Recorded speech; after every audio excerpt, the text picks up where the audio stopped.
and that's through our churches here in Milwaukee. It's confusing to me. You ask everybody to stay home, and then you tell everybody that we're going to have a vote on April 7th. That just doesn't make sense to me.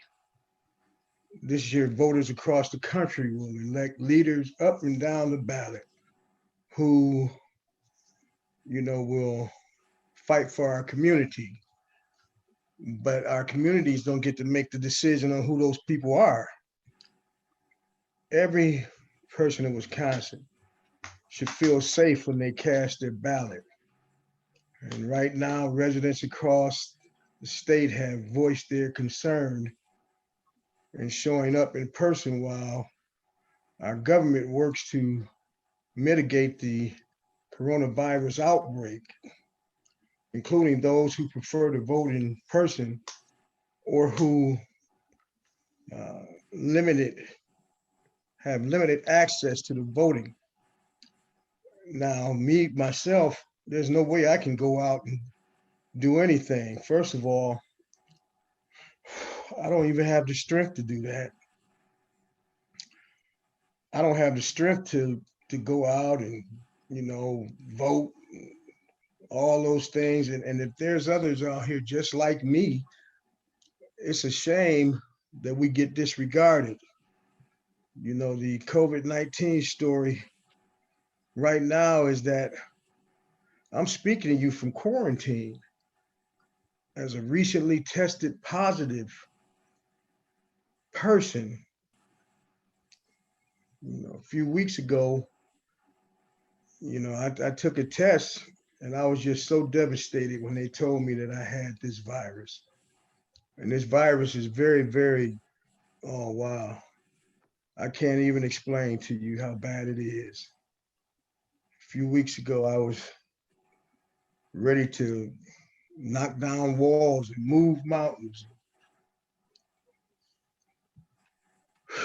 And now I can barely get out of bed. So this whole thing is real. And I think we need to take it more seriously. So for me to try to get out and vote is an impossibility. Nobody wants to be around me right now. And voting in person is not even an option. And relying on broken vote by mail, that will not uplift every voter's voice. Is not the answer. In person voting puts our community and our poll workers at risk. And I can definitely vouch for that because nobody wants what I have right now. And it's just a shame that this whole coronavirus thing has happened to us and it's all in the air. Nobody needs to be subjected to this horrible, horrible virus. So it just doesn't make sense to force people to become connected with one another, with most folks not even knowing if they have it or not. I didn't know I had it. And I got to tell you, man, I'm really struggling. And I need to, put forth the plea for the governor to have some type of understanding of what this done to people. And we need to really consider just postponing this until people can come together. And I hope I'm healed by then as we figure out how to put alternatives in place to ensure every Wisconsin voter can vote. We must have a necessary time to get the infrastructure out and make it clear and accessible to every voter.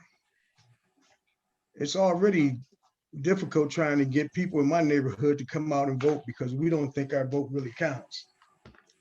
But now it's going to be certain that in my community, it's going to be the same old thing.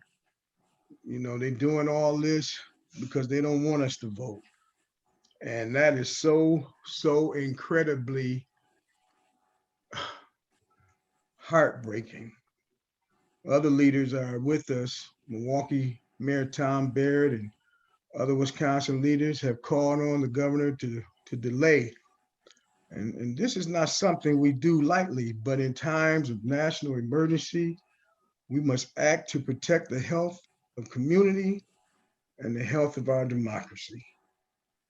There's no way that there's going to be a sensible count of people who are going to come out and cast their ballot for any candidate. I can almost see where it would almost be like nobody's coming out to vote because, first of all, the governor's already said stay at home. And now they're saying they don't want to change the date of the vote. That is so incredibly, it's how can I say, it's like an oxymoron, like a big shrimp, you know, telling folks stay home, and then on the other hand, come out on the 25th, and then you know we don't even get. See, and here's what's a killer for me is there's no early voting, and that's where our community really thrives in getting out to vote. Our church community, we can't even have service now. So I'm just Governor, please consider what what's happening here. And let's just do the sensible thing. Thank you. Thank you, Pastor. Our hearts are certainly with you, and we admire your courage in this very difficult time. Our next speaker is David Bowen, who represents the 10th Assembly District in the Wisconsin Legislature. He represents northeastern parts of the city of Milwaukee and the village of Shorewood. Representative Bowen has been a leader and someone actively involved in voter mobilization and education, even before he became a legislator. Representative Bowen publicly announced this week that he tested positive for COVID-19. Representative Bowen. Thank you so much. Can you hear me okay? Yes. Okay, just making sure. Reverend Lewis, my heart is with you as well. Good to hear your voice. We know that there have been 3 deaths in Milwaukee County, and all of them have been Black men. And we want Black men in our community to take care of themselves, do whatever is necessary to get through this tough time. And we're currently seeing the north side of the city is a magnet for the virus. As somebody that has experienced firsthand, this virus is no joke. It is very tough on the body, and the effects are having its way. So I encourage everyone in the community to take very seriously the issues that come along with this virus. The map that I'm seeing right now of Milwaukee County, I've been paying attention, and as soon as we got into the 200s, we are now almost up to 300 cases, still with the concentration of those cases on the north side of the city. So we know that this is affecting our community, especially right now. I want to highlight my presence on this call to join forces with the message to delay the election at this point. We've seen other states move in the direction of delaying their elections because there is no safe way to be able to have this election fully. If, like Reverend said, if we had this election soon, there would be people, especially that have become positive for the virus or are showing symptoms and don't want to pass that along to other people in our community, that will not be able to go out in public. So I think it's essential right now at this point that we figure out a new path forward to be able to safely and holistically hold our election so everybody can use their right to vote. It is really important with the important elections that we have on the local level, on the state level, and the presidential primary as well, that we are able to move forward accordingly. So I want to join forces with that message and also highlight the importance of so many people from our community that need to focus on something much more important, and that's their health right now, as we are seeing even one of my mentors, Leonard Wells, who lost his life to the virus. Let's be careful as much as possible and putting the lives of our citizens first and foremost. Thanks. Thank you, Representative Bowen, and thank you also for not just your comments, but for your leadership and courage during this difficult time. Our next speaker is Pablo Muirhead, who is an instructor at Milwaukee Area Technical College and a member of the Shorewood School District Board. He has been very involved for some time in mobilizing MATC students to register to vote and to vote. He recently publicly announced that he had tested positive for the COVID-19 virus, and he joins us today. Pablo? Yeah, thank you, Richard. Hello, everyone. I'd like to thank those that were able to join on. Reverend Lewis, I wish you a speedy recovery. Representative Bowen and I have been in touch. Wish you a speedy recovery as well. I would like to first and foremost give a shout out to all of those healthcare workers that are on the front lines, taking care of all of us so we can get, so we can collectively get better as a community. And I would like to echo the words of Reverend Lewis and of Representative Bowen and call on Governor Evers, whose leadership I am grateful for, but to call on Governor Evers to postpone the election, to delay the election until we can assure that everyone has equal access and has the opportunity to vote. If we look at certain communities, it's become more and more difficult for them to have their ballots mailed to them.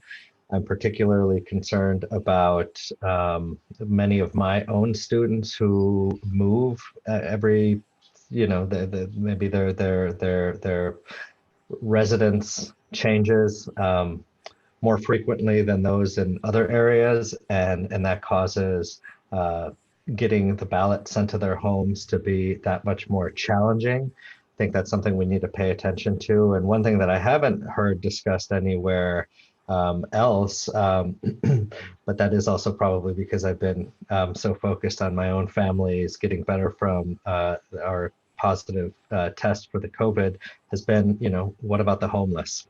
Where do ballots get sent for them? And I can tell you, I've got students, hardworking, smart students that live in their cars. And we need to wait until we can assure that everyone has, equal access, has a right to vote.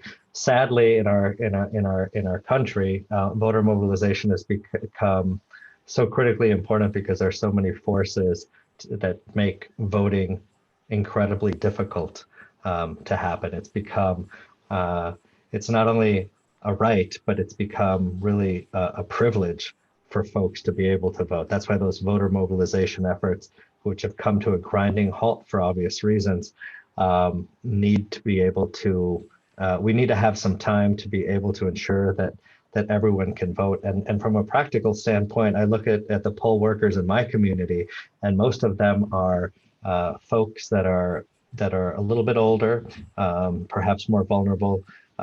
And by continuing the vote on April 7th, particularly in light of a stay-at-home order, which I think was the right decision for the governor to make, and I applaud him for that, I just don't know how we can move forward with the election on April 7th. So I would echo the words of Reverend Lewis and of Representative Bowen to continue the stay-at-home order and to ask the governor to delay the vote until such time that we can ensure that equal access is had by all.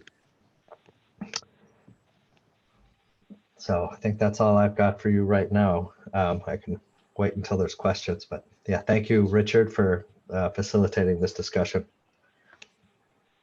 Thank you, Pablo, for your courage in speaking out on this and in providing some wisdom and guidance for us on how to proceed. Our final speaker will address the public health dimensions of the pandemic crisis and its implications for conducting a vote on April 7th. Mariah Clark is a nurse in the UW Hospital's emergency department. She's also herself been personally involved in voter mobilization and get out the vote efforts in the Madison area. Mariah? Hi, thank you so much. So what we are all facing is unprecedented, and it's a public health crisis. What we're seeing in the ER and in the hospitals and our concerns are to keep ourselves, the public, and our patients safe. You know, as healthcare workers, we're doing everything we can to protect our patients and public health, but we can't do it alone. In these unprecedented times, we need everyone. We need elected leaders, major employers, the healthcare industry to do their part and to prioritize the health, safety, and economic well-being of everyone. So as a nurse, 3 concepts that are needed urgently is to get healthcare workers the personal protective equipment now. It's outrageous that we're being asked to fight without the right equipment to take care of everyone else as well as ourselves. Lawmakers at every level need to act without delay to increase the supply of PPE. We need paid leave for all workers, especially healthcare workers, poll workers, everyone like that. And finally, we need everyone to do what everyone's doing. We need people to stay home, be safe, adhere to social distancing. But it worries me about the integrity of the election because this is such an important vote. Every election is, but this one is in a different situation. You know, none of us have seen an election in the midst of a global pandemic before. And right now, being set for April 7th, the pandemic's not going anywhere by that time. So normally we would see long lines, big groups of people getting together to exercise their right to vote and to make sure that their voice is heard in this democracy. We absolutely need to make sure that every vote is counted. We still, in the midst of this crisis, we're seeing cases rise rapidly. Going to the polls would exacerbate that. So we need to avoid long lines, avoid big groups. We need to immediately reorient away from in-person voting to a system that allows people to keep themselves safe while still exercising their rights. This is incredibly important to help flatten the curve and make this pandemic one that we get through it in a lot better ways. That being said, we have to do what we can to ensure that it doesn't negatively impact people's right or ability to vote. We must provide viable alternatives to in-person voting immediately. We must ensure that absentee and mail-in voting is accessible to everyone in every area, rural, urban, every community. We ask that Governor Evers and other elected officials do everything they can to put these measures in place immediately. And in the midst of this national emergency, we should not be asking people to choose between the right to vote and the right to keep themselves and their families safe. Thank you, Mariah. We'll now open it up to questions from the press.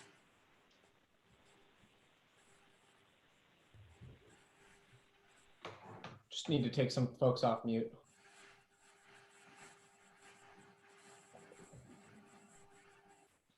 Hi, this is Patrick Marley from the Journal Sentinel. Thanks for having this call. I just wanted to see what you're hearing from the governor. Publicly, he has just emphasized the need for people to vote absentee and to keep the election on April 7th.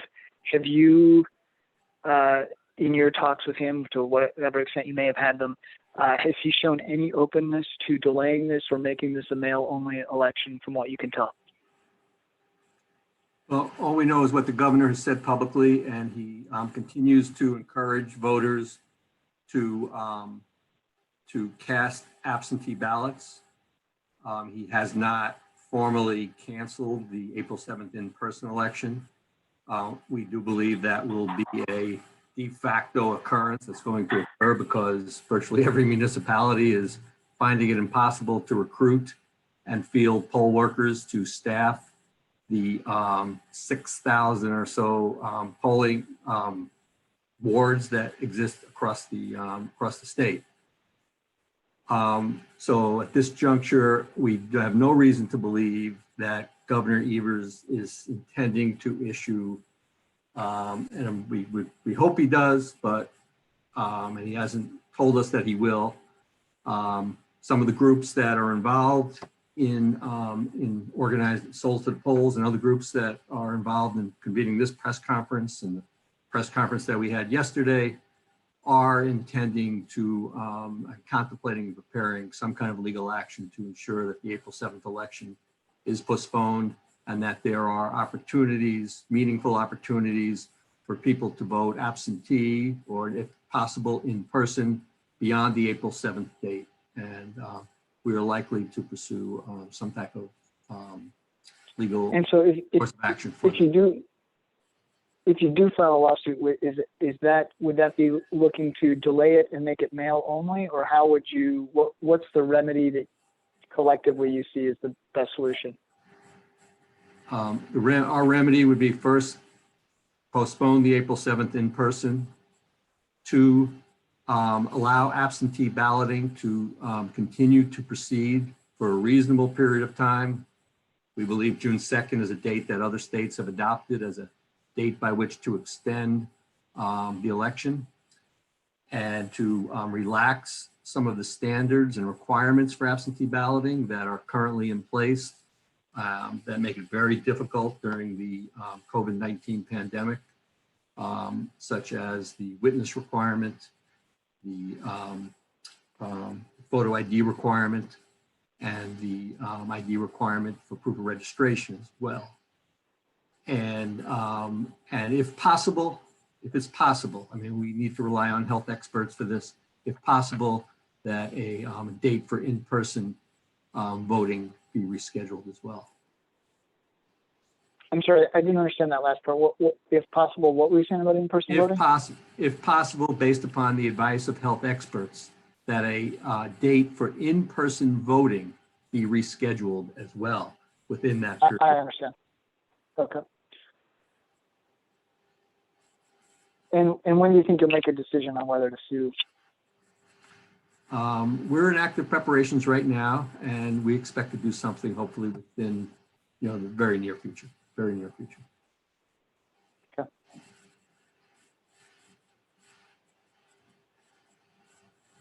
Any other questions for folks on the call? I did promote 2 other people to ask questions. Abigail, I think if you have any questions, otherwise anybody else. I think there was one question I may have missed in the chat.